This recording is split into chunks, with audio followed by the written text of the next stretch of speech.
तो कहाँ पर गुर्बत आ गई। गाड़ियाँ नहीं थी किसी के पास, मोटरसाइकिल नहीं थे। आज हर एक जो है अच्छी ज़िंदगी गुजार रहा है। ये बिल्कुल गलत प्रोपेगेंडा है कि लोग भूखे हो गए।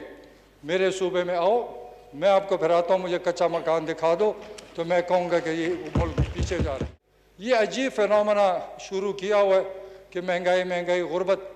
मैं चैलेंज करता हूँ, आए जाएँ फिरें, मैं अपने सूबे के बात करता हूँ, आए मेरे साथ फिरें, मुझे गरीब पैदा करके दिखा दें तो फिर मैं कहूँगा कि तुम बड़े सच बोल रहे हो।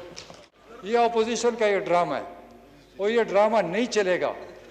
अब लोग समझदार हो गए हैं।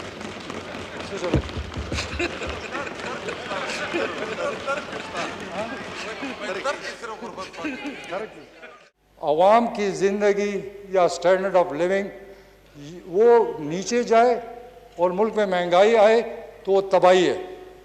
अगर आवाम की ज़िंदगी बेहतर हो रही है, उनके पास पैसा है ख़रीद के लिए, तो वो मुल्क में तबाही नहीं, वो मुल्क की तरक्की है। क्योंकि महंगाई और लोगों की ज़िंदगी आपस में जुड़ी हुई है।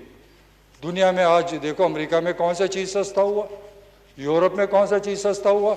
उनकी ज़िंदगी भी जो उनकी आमदन है वो भी बढ़ रहा है और मुल्क भी तरक्की कर रहा है। जो जिस मुल्क में महंगाई नहीं हो, सब कुछ रुक जाए, तो वो मुल्क रुक जाएगा।